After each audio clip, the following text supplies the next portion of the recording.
Hello, everybody. Welcome to Pharmaceutical Soccer. I am so excited to be here in the best circumstances of all time. I just want to say I'm going to bring in Clay Trainham and Valer Shabila sitting right next to me here in a second.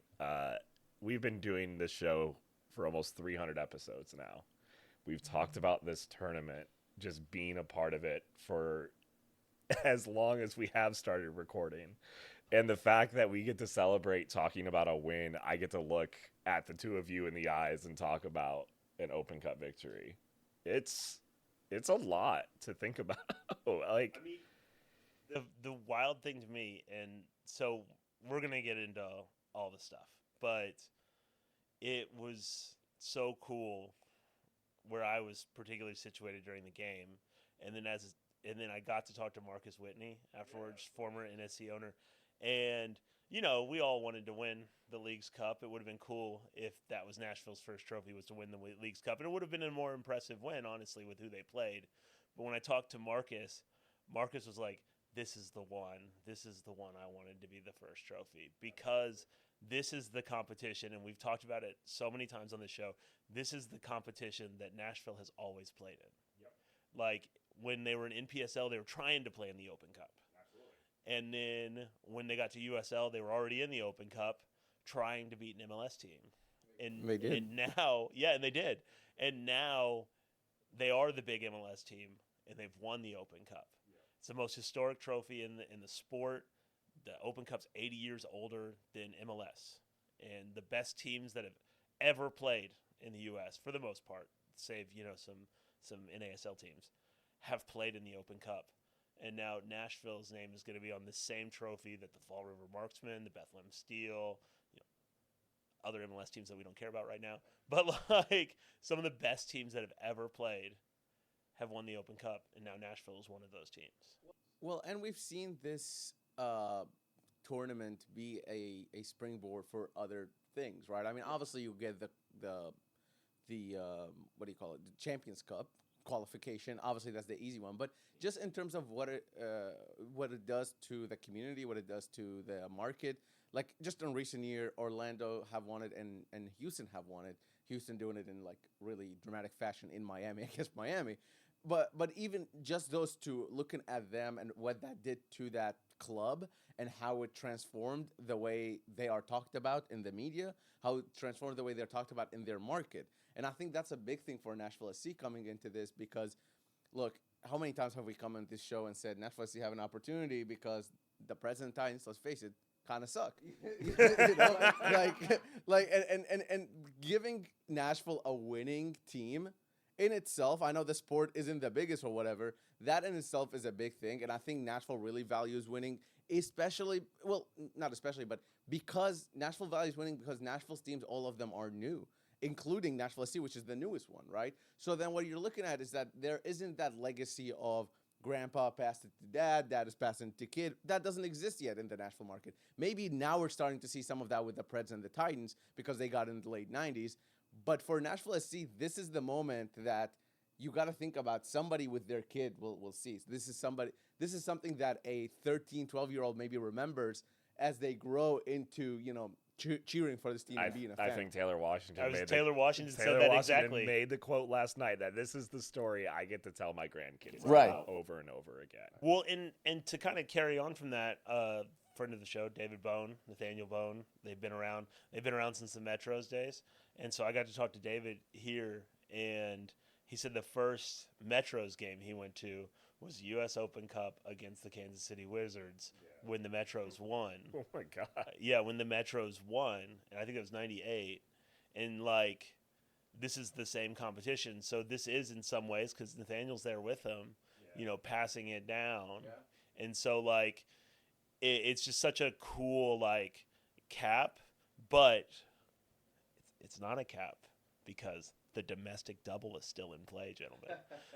It's still in play. I know you keep talking about the domestic double, and I'm at a point where I have now given up on the rest of the season, and I am done. I am over the rest of this. Honestly, we just cut it now, and it's fine. Really quickly. Yeah. we should address. We're in Austin, and this is. Oh how yeah, we record. are in Austin. Yeah, this is obviously not normally where we record. We don't normally record in person together as well. The first in-person episode since I think the one we did in Yeah, I was Chicago, gonna say in Chicago. 2021. Chicago, scoreless draw in the middle of a hostel. We were in a hostel lobby recording the last terrible hostel. episode. Look at where we've come now. Yeah. Now we have three cameras. I will say, with these 3 cameras, if you're listening to this, that's great. But if you want to watch it, this will actually be available for free, not just to Kappa members. But you should sign up to be a Kappa member because here's the thing. No, this is part of the point as well. The fans traveled really, really well for a Wednesday night game, and I know that's probably in the rundown. Oh my God, that's probably in the rundown, and I will get to it. But I want to say that there is something in the media as well. Yesterday in the press box for in Austin, we had almost as many Nashville SC media members as not Nashville SC that work for the club, independent media outlets. We had almost as many as Austin FC had. Wow. And that to me is a big testament of what this market is and how people cover this team. So really, really important thing because that doesn't happen in any cases. Well, and not only that, like you should be a Capo member because that's the reason we're all here. Yeah. Like 615, we're rolling deep. Yeah. Joel's looking at me right now off camera, and we've got Ben and Christina here. Yeah. Chris Ivy was here. Like, I celebrated yeah. with my lawyer the entire. Yeah. I was So, sitting like, next to Chris the entire time. But we're all here because you guys got us here. Yeah. The people that are listening to that. Right. Like, we would have found a way to be here. Like, don't get us wrong. But, like, we were able to do this because of you guys. We were in a studio in Austin And recording a special because of you guys. And I know the 615 subscribers, that's something we launched this January, so Yeah. it's kind of new.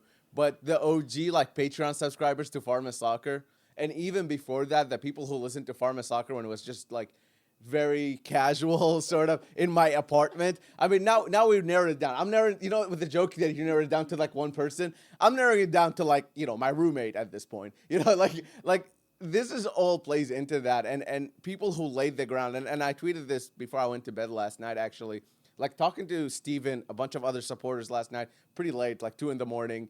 And Abel was there, La Brigada president, founder. Steven was there, obviously, like really deep with the roadies and a couple of other people. And there was just this passion and this conversation that was going on that I think like this Open Cup really just maybe not solidifies, but more so just is a really nice achievement to have based on the work you've done. You know what I mean? Yes. Like the work that these supporters groups have put in, the work that every single person put into this club, obviously the people who worked for the club, obviously the people who played for the club, whether it was in USL or now, and all of that accumulating into last night, back to Clay's point, this isn't MLS Cup, this is US Open Cup. It almost makes it even more special, honestly. Yeah. You know? Well, I mean, I joked about it a couple weeks ago. It's the hipster cup. It's the purist cup. Right. And so the people that have been down here, they know what the Open Cup is for the most part because this is like, a little bit niche. We'll be honest, it's a little bit niche. But it was so cool watching. Again, I was sitting in the section next to Chris Jones, who founded Nashville FC, next to Redditch and Whitney, who are owners in USL, kind of before the MLS group came along. And so many people came up to them to, like, thank them for making the team pro. And Marcus was like, this is not us, man. This is all y'all. Like, this is what you guys did. And that's honestly, like, that's at the core of it. Like, we do bring it up probably more than some other outlets do. But, like, this is a fan-owned team. Like, this started with a bunch of, jackwagons at Vandy. Like, I've used knuckleheads a lot, so I'm just going to switch.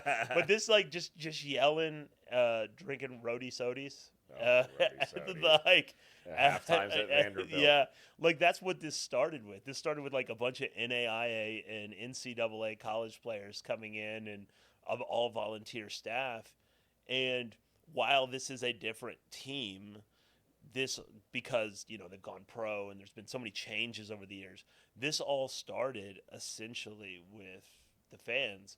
And so, like, it's really cool for me that we have basically a fan supported media outlet that has now watched this win, and it's really cool. It's a great experience this whole few days in Austin, and I'll never forget it. Well, let's talk about it a little bit more. I think how we kind of want to break this up. We got to talk about the soccer specifically. We got to talk about the match itself as much as I honestly could care. This is not a tactics heavy podcast, but not this week. But I think the three of us have extremely unique perspectives from the non-soccer side of things, because we all three were in kind of different spots, when it came to where we were for the match. So when it came to kind of being here and during that time, Valère, for you, I know you've been really good about just kind of covering this team from like a journalistic perspective and just being, trying to be a little bit more subjective than Clay and I have been. Objective. That's what It's part of my job. Thank Well, you very much. I wasn't going to correct him on saying extremely unique. I was going to say that you can't be extremely unique. You're just unique. Shout out to Tim if we're going to shout out the old people here. Absolutely, yeah. So what, from your perspective, Valère, when it came to seeing the fans, seeing the team celebrations, is there a moment that really stood out to you? Maybe something that you weren't expecting, maybe like a situation or that maybe somebody said something that just really took you aback during the whole situation. So I think when this team went to MLS, this is no secret. I was with the supporters in USL mostly, and a couple years in MLS as well. You were? Yeah, I know, right? But shout out Valère gift. But mostly in USL. When I did my supporting days, it was mostly in USL. In MLS, I had kind of stepped away from that a little bit, I guess. Not that I didn't watch the games or anything, but right. And in USL, it had that community feel. You know what I mean? And that it had that let's go grab a pint after the game with the players type of feel. You know what I mean? Right. And we lost that in MLS. We as a community didn't have that in MLS. And maybe that's it's part of the growth. It's also part of COVID. And obviously, yes, yeah. a global pandemic happened, and that I'm not taking a dig on anybody on why don't they do that anymore, but it just felt like that community had kind of grown into something else. It became more of a franchise club situation where a USL seemed like it was more intimate a little bit. Yeah. So all that said, in that first MLS game, I remember standing there and looking around and instead of knowing every single person around me, I knew every other person. And that first MLS game, I was like, oh, this is going to be different, right? This is going to be a different ride going into this team. Right. Going back to last night and the Cup and seeing when they brought out, they did the Cup and all that, and then they came to y'all on the other end, right? Because you two were on the other side, not just you two, right. the other fans were on that one side and the other. And they brought the Cup, and I saw Taylor Washington grab the Cup and come to y'all, and then everybody else did it as well. It wasn't just Taylor, but then I saw him go across the advertising board and take a couple pictures with fans and stuff like that. And I think that brought back that community feeling that I personally just haven't experienced because, well, first I'm reporting on the game and it's way more serious up there than it is at the stands. And second is just it's also because this was an away game. I think it really drove into that feeling a little bit because a home game, there's so many people there. This was a concentrated amount of people. I get here what you're in one saying. area. I get what he's saying though. It is because when we talked about having that ability, there's pictures of you literally hugging La Grasa after. Oh stuff. yeah, you know what I mean? Going to MLS, there's reasons why that community wasn't always going to be there. So I do feel like having this moment. I was Teal Bunbury walking down and saying hi to every single fan. Brugman, Andy Nahar, specific. BJ Callahan. Yeah, literally talking and hanging out with the Latino fans and La Brigada, specifically holding the La Brigada flag in front of the cup. It did seem like there was a lot more. It did feel like it was our trophy. Yeah, and it's been drilled into them that Nashville's not won a trophy. Right. Right. This was the big check mark on their goals for the year. Yeah. And so they want to sell. There's not, they're a lot of their probably extended friends and family aren't necessarily here, so you're gonna go celebrate with your fans who are like your fans who are there. But like the Taylor thing was actually like it was pretty interesting from my perspective. Now I had a moment with Taylor, which was pretty cool. He ran across it 8 years, 8 deleted years, and gave me a hug. But like right before he did that, I think it was Walker handed him the trophy and then pushed him out because the players know like Taylor is a dyed in the wool like I think he still has the USL sticker on his car, or he did at least as recently as a couple years ago. Right. And they like made sure that he got his moment before the guys who actually played, because there was a recognition in the team that the people that were probably in Austin, a lot of them were also probably at First Tennessee Park back in the day. Yep. Right. And so not all of them. There were a lot of people I talked to this week that this was their first ever road trip. Yeah. And so it's a lot of people actually. Yeah, a lot of people. So and it's not if I can quote Mike Jacobs real quick, there's plenty of room in the bandwagons. Yeah, but I mean, there's a lot of all-time. We'll get more. There's a lot of all-time quotes from this week. And so while we're all remembering it as sort of like a legacy thing for NSC after 11 years. Yeah. I think it's also this is the first core memory for so many other people. Yeah. Like we talked to somebody, I think it was you and me. I'm not sure, but it was a couple games ago. You two leaving me out. That's normal. Well, yeah, you don't live in Nashville. Oh, that's fair. But this person was like, "Oh, I listen every week," and I was like, "Oh man, this things like 2021." And like, "Oh, I wasn't around in 2021." Yeah, and that was like a great season, And so for a lot of people, this will be the core memory. Yeah. Especially children, who made their first season watching Maven last year, and God bless them. And so, Clay, for you, is there one moment, thing that you'll take away from being in your perspective? I know you were sitting in the same section as I was. We weren't near each other. No. Because I was up doing chants and all that type of stuff. But, from your perspective, is there, one moment, one thing that maybe you weren't expecting that you're going to take away from this? I mean, honestly, obviously, having the moment with Taylor at the end, as anybody listening knows, all of us have been pretty close to him over the years. Yeah. But for me, just sort of lucking out and being next to Redditch and Chris Jones and Marcus Whitney. Yeah. When all that happened, whenever, they were very nervous the last 15 minutes of that game, and seeing them get to experience this moment that they played a huge part of. Yeah. And that they didn't want to be in an owner's box. They didn't want to be in club seats. They wanted to be in the supporters, sitting way up at the top of this stadium, to be around that environment.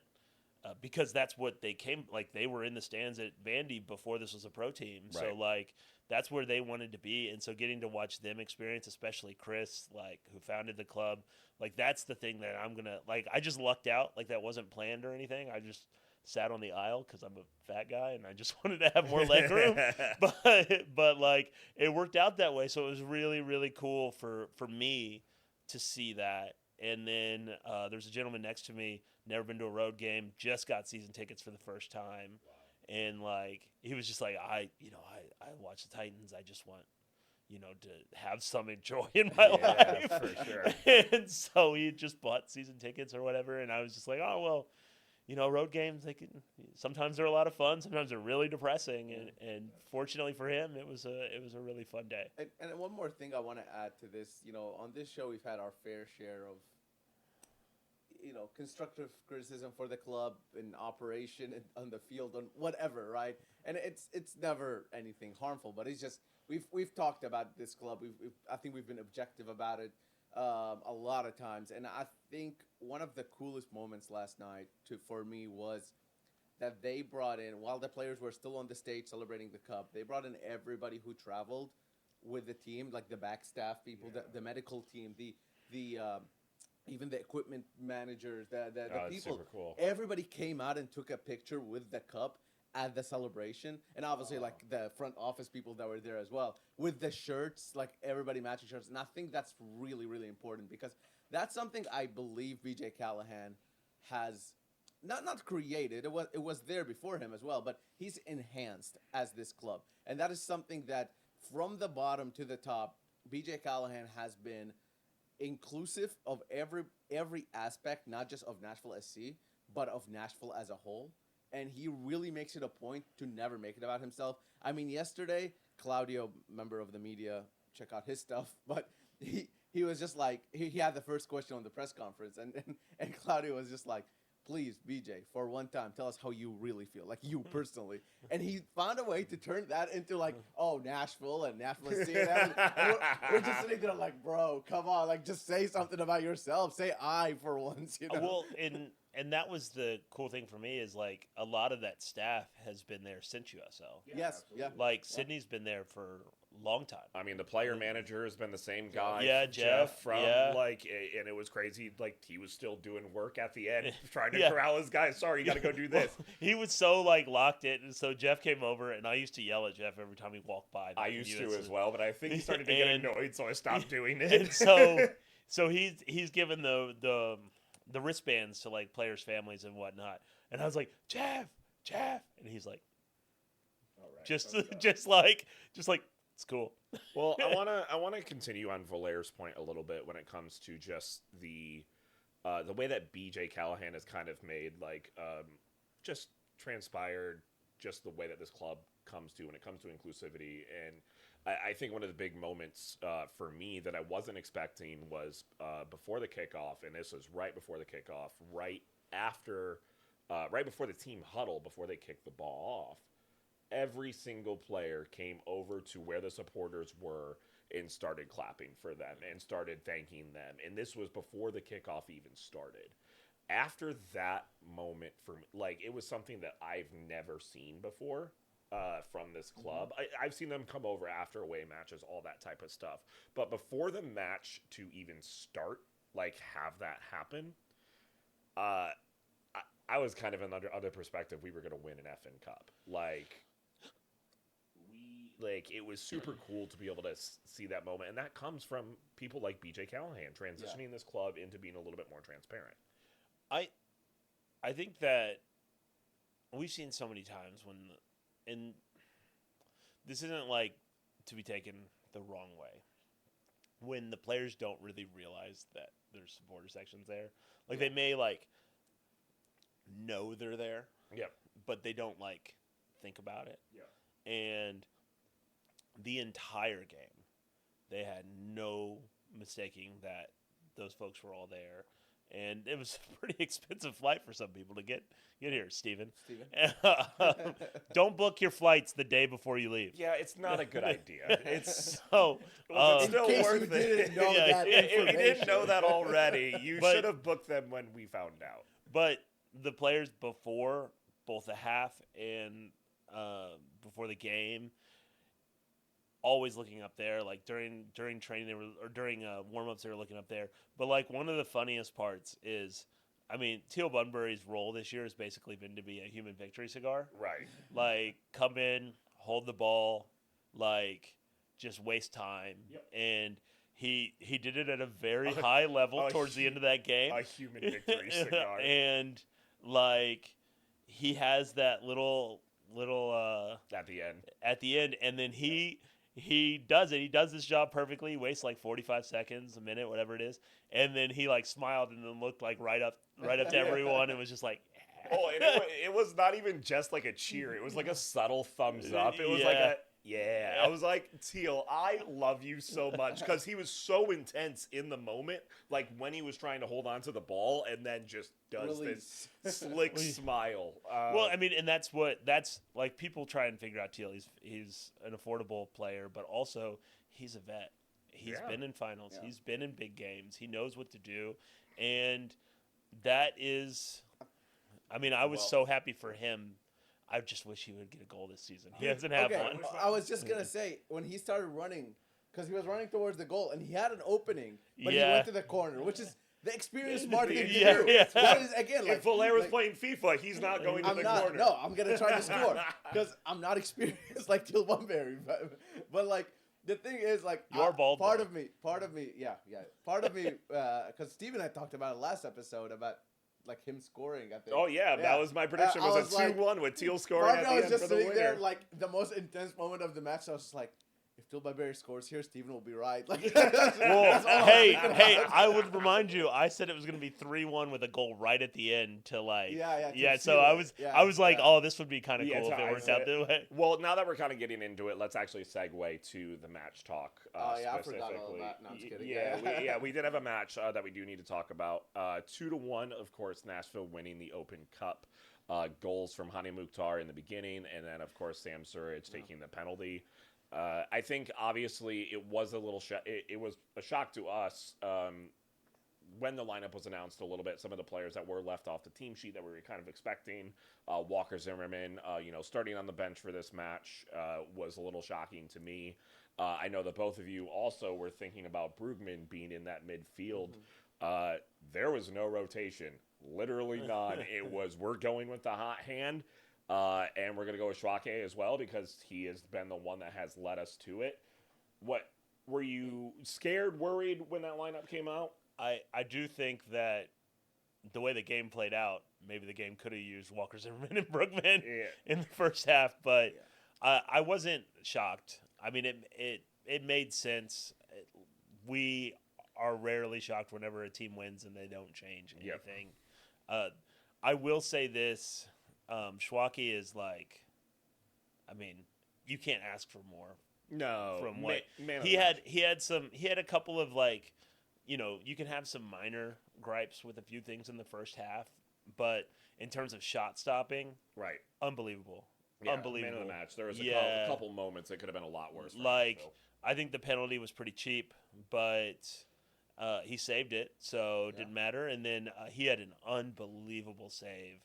Right there, yeah, and then he gives up the goal. But then what I really appreciated as someone who is seasoned in watching goalkeepers time waste expertly is the Pickford catch and then fall down in slow motion.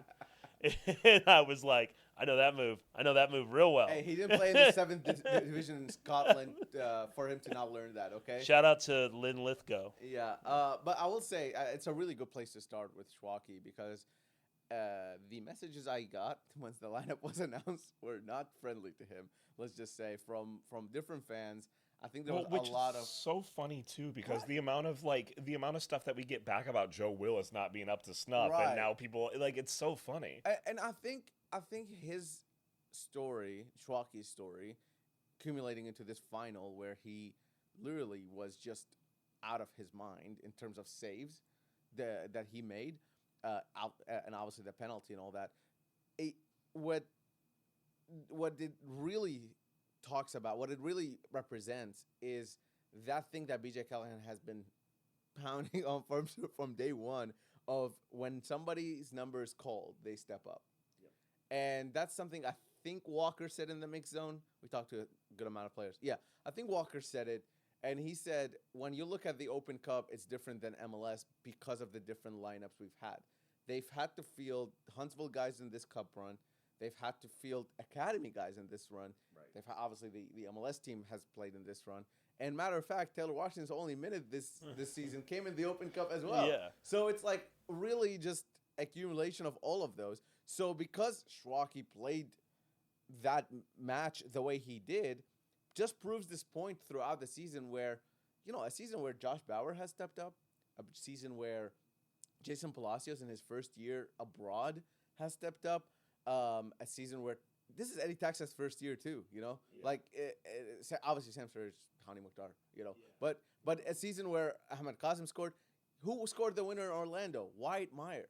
Yeah. You know what I mean? Like these are the things that I think will go into like this folklore and because there's so many different, like, no offense, but like there's a possibility Wyatt Meyer never puts on a Nashville SC jersey again. That's a possibility, and he'll always be remembered for that because he did amazing. Imagine thinking that we'd be sitting here recording in a studio in Austin after Nashville wins the Open Cup, after we saw the lineup that Nashville put out in Orlando. Oh, yeah. I will say, this is how I could tell. This is how I do, just to bring it back to Schwake a little bit. And, like, we saw Elliot Panico made some big saves, had made some big mistakes in his time. But I think it's important for people to remember that Schwalke isn't some guy coming off a college team. Right. He's been playing, professional soccer for a while. He just hasn't been playing here. In Immaculate jawline, by the way. Yeah. Like, I think his Wild. jawline saved like most of those. And shots. honestly, it's really impressive for his size. He's not a very tall guy. I mean, he's tall to me, but that's not very hard to do, I guess. I'd But- leave it to Steven to focus on the jawline. I was just gonna say one thing, and then but Blair wanted to continue, which is fine. Yeah. No, since we're talking about his features, Yeah. just no, but like Joe Willis is a solid 3-4 inches taller than him. Like Right. Goalkeepers are generally just a little bit taller, Right. and he's been able to do that. Joel's showing us something. Oh, he's pregnant. What? Oh, Schwalke's having a baby. Well, Congrats. well, Schwalke's not pregnant. Well, I mean, it is what it is. But I do think the one thing that I appreciate from Joe Willis is he's been a journeyman keeper. He's been a starting keeper for a long time. He's been one of the best keepers in the league when he's been in Nashville, but he's been in the backup. He was a backup for a long time in this league.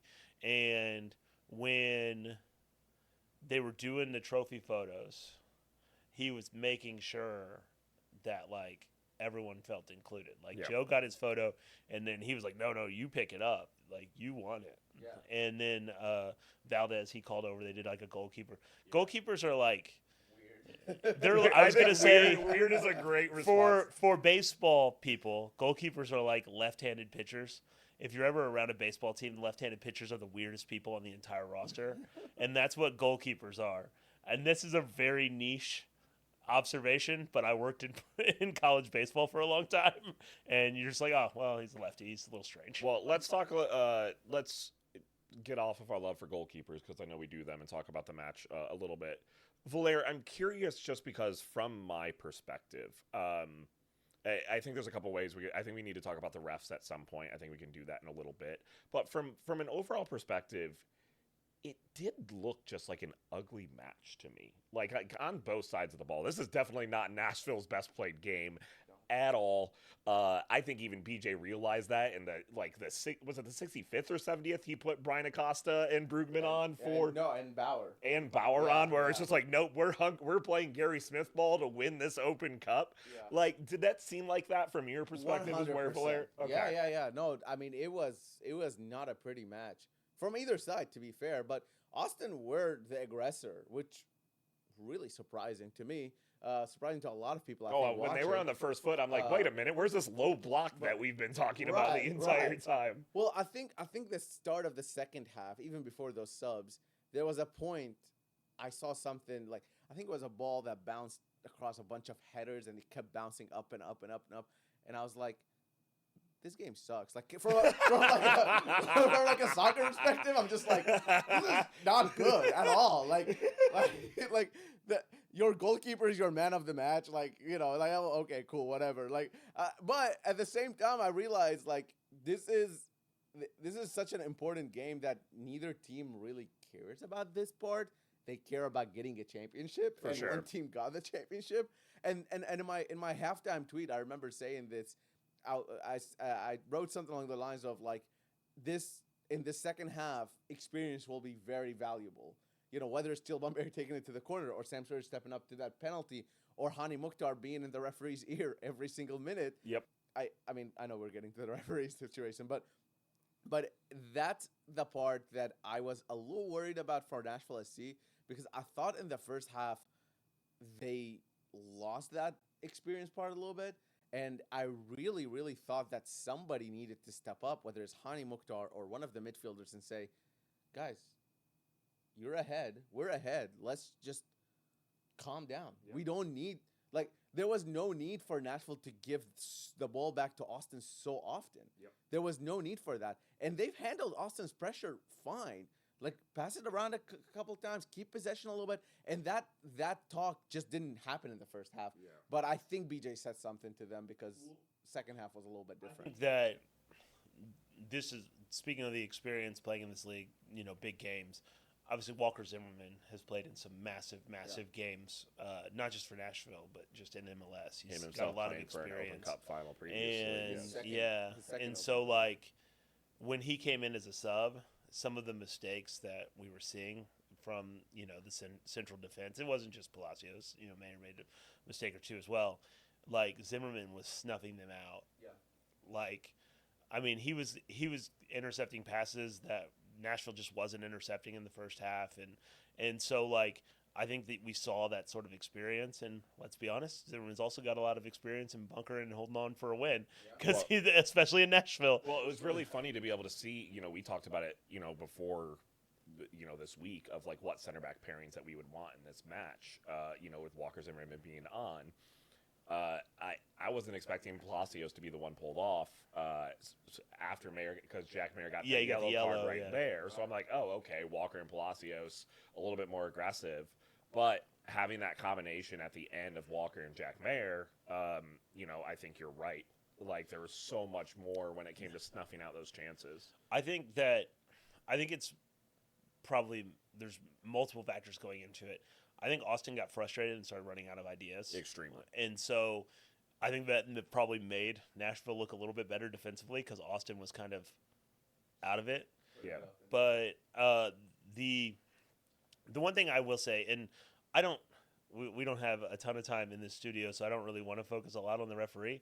But what I will say is the referee was frustrating for both teams, and ultimately the referee is not the reason Austin lost that match. And I think the reason Austin lost is they missed a penalty. Yeah. And I think that's the thing, like from the outcome of the referees, I think it's something to talk about, just because even talking to Austin fans leaving, that was their biggest gripe, is the refs cost us this game. Where I do think there were a couple. I mean, there was a missed penalty on Nashville too. Schwake got the ball. It was shown in the review that he got the ball. It shouldn't have been called a penalty. Was the Palacios foul something that would have been given a penalty on a normal day? I'm not sure.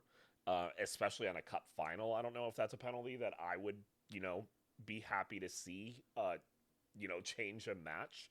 But I don't think it was fair for both sides. Like, at all. Like, of course Nashville's gonna be doing gamesmanship at the end. You would be doing the same thing and not be getting those calls as well if you were up 2-1. If you would have made your penalty, as you said. So, like, Valaire, was there, seeing it from kind of above, from your perspective, what were what did it seem like? Was there any conversations after the match from the referees about the referees? I think the refs on the field actually got way more abused than they should have, in my opinion, in all honesty. And I understand it's high emotions, it's a cup final. Also, these refs have been in these situations, and they handled it all right. I think it got a little out of hand with some Austin players, like putting their hands on the referee. And, I saw some pictures and obviously remember. And I mean, they weren't like pushing or hitting anybody or anything like that. But look, at the end of the day, you gotta hold that line. And to be fair, I mentioned the thing about Hani Mukhtar. He was in the referee's ear the entire game. Absolutely. So this is not just like Austin did this and Nashville didn't do it. No, it was happening on both sides. But there was some instances where the hostility was just a bit more, I think, and they were losing, so you understand that. And I really didn't like that at all. The other thing I'll say is that my issues with the refereeing was more with the VAR than it was with the on-the-ground ref. And I don't know if there was some sort of sentiment to start with where they didn't want the game to stop a whole lot and send the ref to the monitor.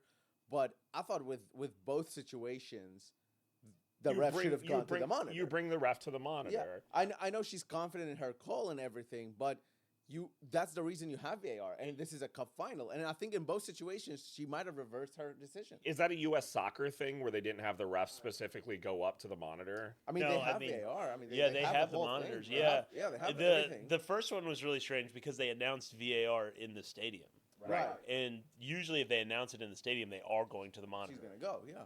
Whereas, because a lot of times VAR looks at it and they're looking at it, but they don't announce it in the stadium unless they go to the monitor.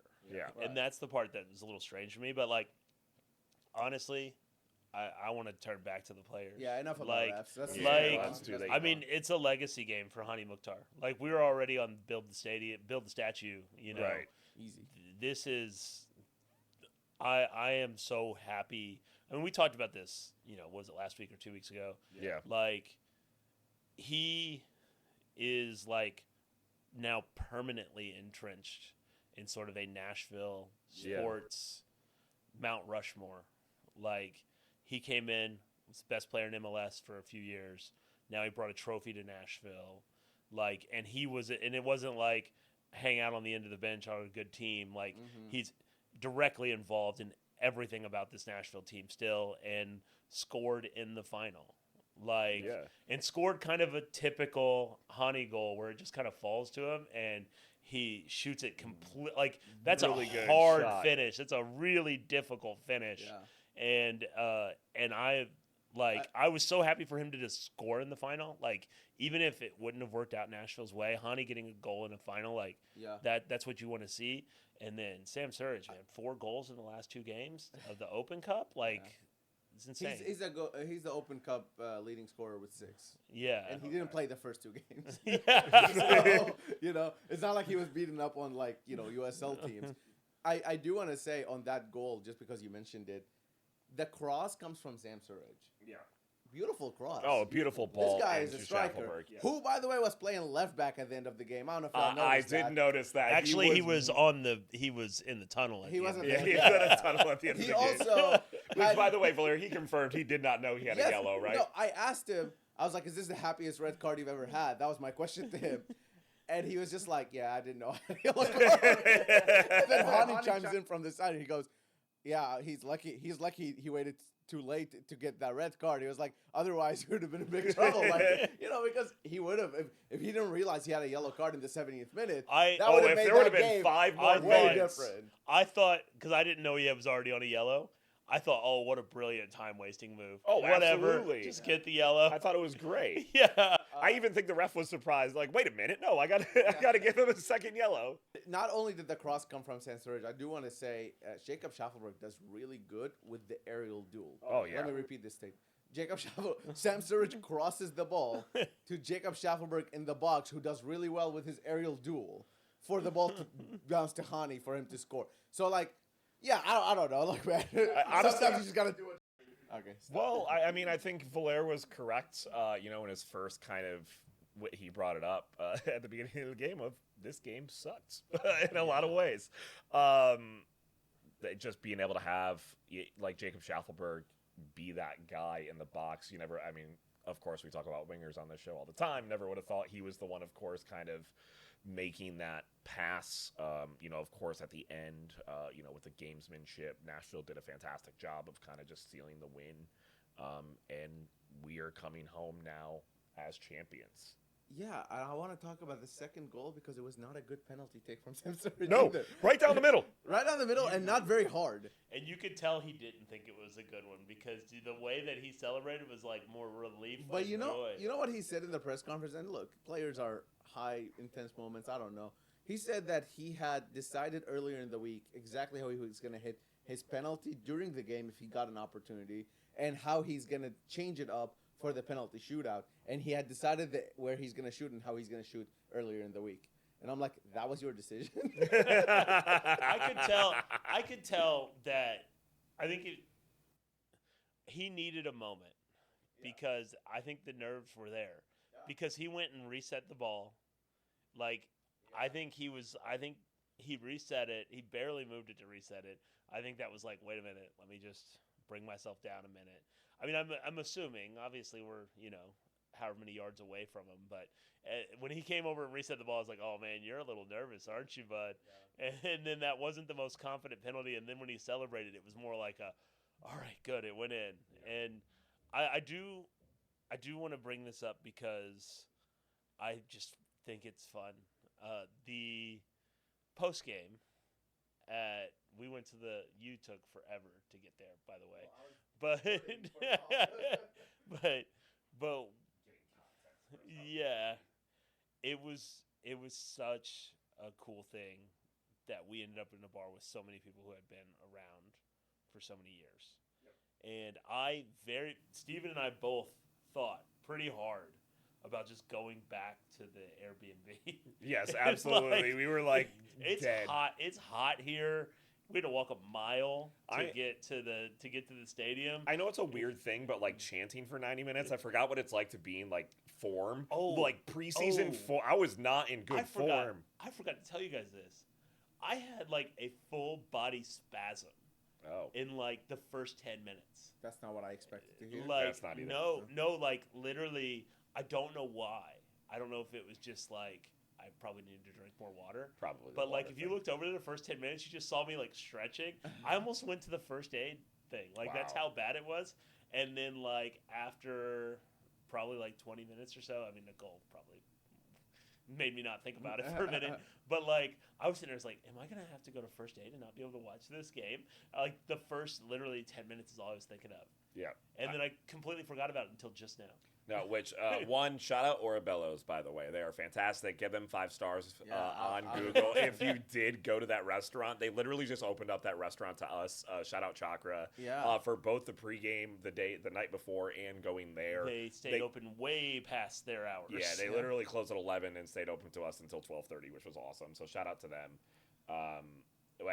We do need to wrap up. And one more time, shout out to all the traveling fans. I just want to say it one more time. Shout out And- to Like the that was traveling honestly fans. amazing. I maybe I underestimated you guys. I don't know, but like I don't think many people were expecting that. Valera Let's just say that. wasn't in there in the bar when we all we got Never Give Up on You. I saw the speaker. video You that saw Clay the video posted. of Yeah, that. yeah. Like it. Yeah, I mean, Obviously, the people who would travel to an Open Cup final on short notice is our core constituency. But how many people came up to you to talk about 615? Oh, oh, yeah, so many. amazing. It's Thank you, guys. unbelievable. Yes, thank you. Unbelievable. I stopped Yes. counting. It Yeah. was like in the 30s. Yeah, all of Like, you. I mean, there's no way I'll remember all of Yeah, you. there's And too I mean, many names. it was just amazing. Yeah. Honestly, like this thing was built for y'all, by y'all. We don't say that lightly. Like we actually mean it. And not just this show, like the entire 615, we were able to have 2 photographers, 2 journalists, and these 2 guys here, as well as Chris Ivy in the stand. And the photographers were running. I saw Joel after the game. He's sitting right here, and Christina just looks at him and she's like, he did all the cardio. He ran, and Joel was running back and Joel forth. was running like crazy. You should have seen him after the game, like going back and forth with like, why is the cup being moved from over there to over there? He was running all around the field. It was crazy. And that's as good a time as ever to say, thank you for supporting us. And if you listen to this show and you aren't a paid member, there's actually a deal running right now, and it's going to extend till the end of the week because of course he's Nashville got to make the won sale. the cup. And go get that deal. Valera, look at that camera and sell yourself to this it. camera. I don't care which one. Go to 615soccer.com, spell it out, and sign up right now and become a Capo member for 20% off because Nashville won the cup. It might be even 25% off by the time you do it. Hey. Go. Hey, before we go, Yes. anybody have any Montreal predictions? Thank Plugs you. in I predictions? was going to end the show in the right way that we know how, and that is, Valera, what is your prediction for Montreal? Last Where time can people Nashville. follow you? Oh yeah. If you're listening this far and you don't know where to follow me, but I don't know. Last time Nashville played a cup final, they lost to Atlanta away 4-0. So I'm gonna say Nashville wins 4-0. Steven's prediction. Let's go. Who scores? All 4 goals by Eddie Taxon. Nice. I got it. You are really going Steven I prediction. gotta be funny. I don't know. I have no idea. I haven't even looked at that game. I don't know if we're gonna even. How have a many preview. Huntsville players are playing that Yeah, game? yeah. Clay, your prediction. Follow me at Clay Wessel on Instagram, Twitter. I'm having a good time, and I think we're gonna lose. And I don't think it's gonna be entertaining. But hey, I'll take it. Well, you know what?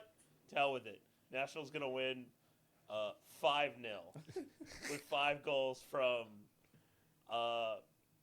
3 goals from Joe Willis, 2 goals from Schwacke. I love this. Thank you guys Right. so much. And I'm going to make an actual prediction at PH Steven. Really, HD. leave it to Steven to do Yeah, that. absolutely. Yeah. At PH He's Steven gonna HD predict on it. all my stuff. Kicking It 615. Go to that organization as well. They do a lot of really good work, so please make sure you go there. 615 soccer. Thank you, Flair. I'm going to go with a 6-0 loss. We're just going to get absolutely creamed on Saturday to a bad Montreal team. And honestly, I don't freaking care. Real quick, though, I know we're wrapping up, but just real quick, I did love that they acted like they're turning the page to Montreal while they're covered in beer. Oh, absolutely. Yeah. Turning the page. We'll see you tomorrow. Yeah. Thank you guys again so much for listening to the show. We really do appreciate it. Thank you for all that you do. We will see you back next week, of course, on Monday. We will talk about the Montreal match as much as we probably do not want to. But again, as Blair said, thank you so much to listening. Thank you so much to all the fans. Yeah, thanks, everyone. Do I want the flag? Yay! Go, baby. Yay! That's your 2025 U.S. Open Cup champions. That's Nashville right there. SC. That's them. I'm going to go drink more.